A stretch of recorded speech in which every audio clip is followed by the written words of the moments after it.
Hi everyone, I'm Kevin Kopp. Over the past few weeks, our nation and our community have been reeling in response to the murders of George Floyd, Ahmaud Arbery, Breonna Taylor, and so many others. And in the wake of that, here in our Temple community, a group of student athletes has formed a new movement for social justice entitled Owls for Justice. And we have the privilege today of being joined by two of the founding members of that group, Manny Ikeocha from Temple Men's Soccer and Jackie Terpak from Temple Gymnastics. And I want to thank you guys both for taking some time to be with us today and to talk about this movement. And I want to start with the statement that this group put out as a whole a couple weeks ago on Friday, June 5th. And I think it would be incredibly important right now for folks watching to hear the entirety of that statement in your words. So I want to give you the mic, turn it over to you, and let folks hear this statement that your group put together. We are outraged. We are upset. We are hurting. We are going to be a voice for change. As student athletes, we have to work as a collective unit to accomplish our missions and win. A house divided itself cannot stand. Abraham Lincoln. We are currently in a battle within our country and our communities. In order to win this battle, we need every race, ethnicity, religion, gender, and creed to come together as one. We feel that our athletic department needs to do more and employ all our teams to be public and speak out against the recent racial injustices and police brutality in our country, now and in the future. We will be failing ourselves if we did not take action and tell the world how we are feeling. We do not tolerate racism and discrimination of any kind. We are anti-racist, and we must dismantle white supremacy. We must fight to end police brutality and social injustice. To our non-Black community and student athletes, we need you. As many put it, white silence is violence. If we preach being a family, we must act like it. We are nothing without our Black community. Black Lives Matter. One statement is not enough. To be a part of the solution and change that we all need, our student athletes will be marching at 2 p.m. on June 6th, 2020. All of the love that we receive on the field, court, track, etc., should also be reflective of those stages. The peaceful protests will be taking part on Broad Street and Cecil B. Moore Avenue. Join us in the spread of peace, love, and positivity. As an athletic department, we stand with equality, justice, and are committed to being the change that we seek. In the near future, we will be announcing what our student athletes and teams will be doing to make our community, campus, country, and world a better place. Greatness is choosing to move in love. Greatness is standing for those who have been systematically oppressed and marginalized. Greatness will not quit until we are all treated with equal respect and dignity. We are greatness. I just want to go back to that week. Obviously, the nation is in such turmoil at this moment. Tell me about the process of how this group came together, how this initial plan was formed to bring student athletes together to talk, and how you arrived at this statement itself. So Isaiah Graham Mobley and I had originally reached out about a week after the George Floyd incident happened and questioned why nothing had been put out, and we felt like we could do more. So we reached out about that, and then we ended up having a Zoom call for all student athletes and like administration to join to discuss the issues and for people to express their feelings. And in that Zoom call, there were certain people that seemed very passionate about the situation.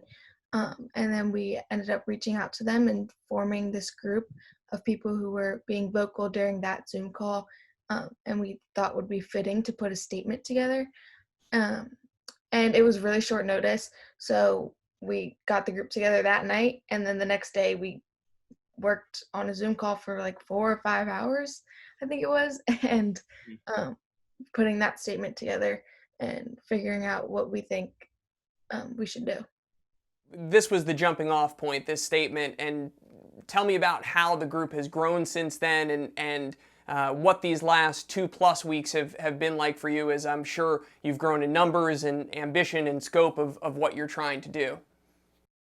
So that day when we spent 5 hours writing the statement, as Jackie said, we didn't intend for us to be on the call for that long, but we felt as if it was absolutely necessary for us to put out a statement that day. So we did. And from that point, those group members who put it together, we formed Owls for Justice, and we've expanded it to everyone within our athletic department And as of right now, we have over, I think, 115, 120 members within our athletic department who has already joined Owls for Justice. And we have been, over the past 2 or 3 weeks, we've been putting together certain actions that we can do as student athletes, as individual teams, athletic department, as a whole school, so that we can ensure that this is a movement, not just a moment. So currently we are working on certain initiatives to keep our school having these discussions and to change our community and our school for the better, for in the long term, not just short term. What really seems to be different about this particular moment right now is, as you said, the action steps that are following it. And so, I want to ask you both about that and kind of what the next steps are for this group as you're moving forward, some of the things that you can make sure that this stays a part of the conversation. What are some of those things that you guys have talked about trying to make happen here and make a reality over the coming weeks, months, and years? Well, actions definitely speak louder than words, but we have a lot of ideas going.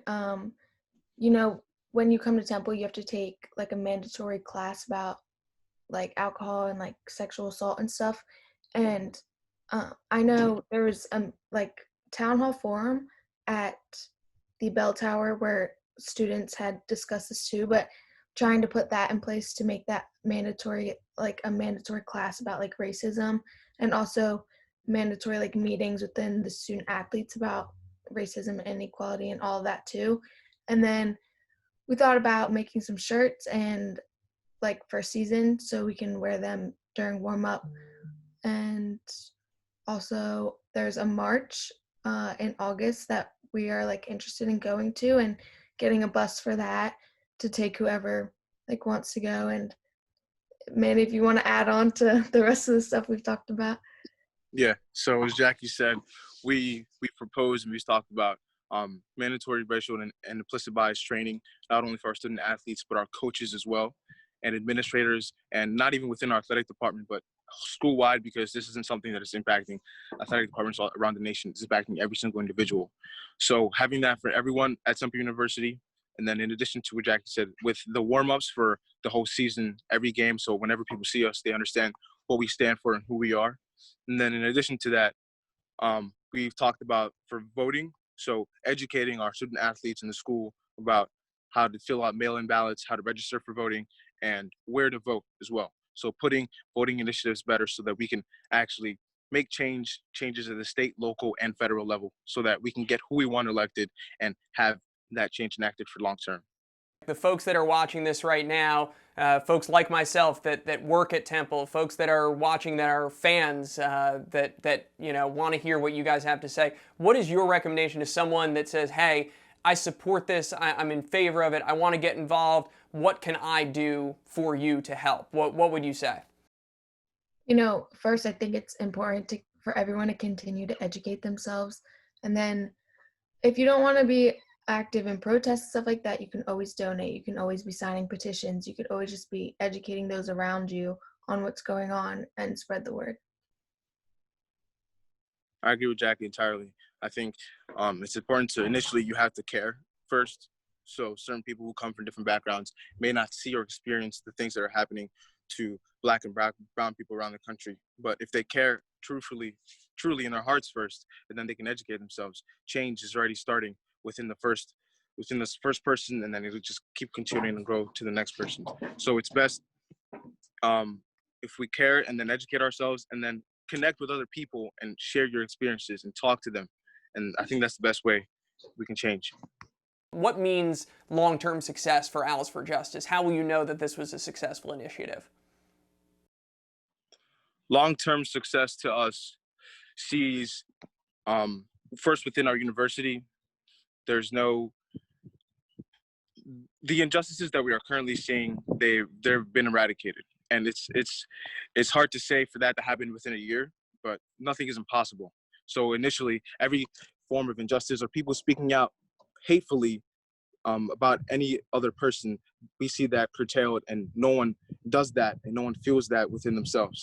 And then at the state level, we see laws passed that helps our communities that are suffering economically and racially, and in the form of police reform as well, because within the Philadelphia community, it has a long history of police brutality. So if we as Temple University can have an impact on that to enact policy changes for the long term so that our community isn't marginalized and people aren't being discriminated against, that'll be a big, very, very big victory for us.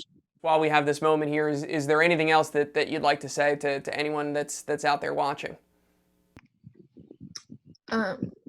Just remember that this is going to be a conversation for a long time. It's not going to die out. We're not going to let it die out, and keep educating those around you and support the movement.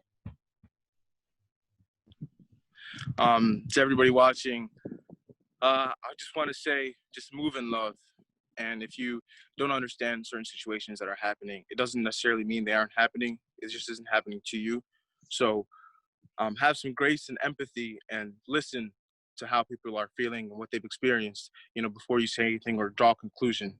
And more importantly, just love other people. Just move in love. That's it. Well said, Manny. Yes, indeed, and I got to tell you both that I've worked here at Temple for the past 5 years, and I've been inspired by so many Temple student athletes in that time, but never more so than right now in this moment with what you guys are doing. It's absolutely incredible, and I'm only speaking for myself here. Whatever I can do to help moving forward, I certainly plan to, and just wish you guys all the best as you move forward and take on this incredibly important challenge. And we need more folks like you and like all of the Temple student athletes in Owls for Justice. So thank you so much for taking some time today to talk, to educate, and to help folks understand what it is you're doing. I appreciate it. Thank you. I Thank really you so appreciate much. that. All right, that is Jackie Terpak, Manny Ikeocha. I'm Kevin Kopp. We will be following up with more student athletes, more of the members of Owls for Justice, so we hope that you'll stay tuned here in the coming weeks, months, years, as we'll tell you what is in store for this group and for our Temple community at large. Thanks for watching.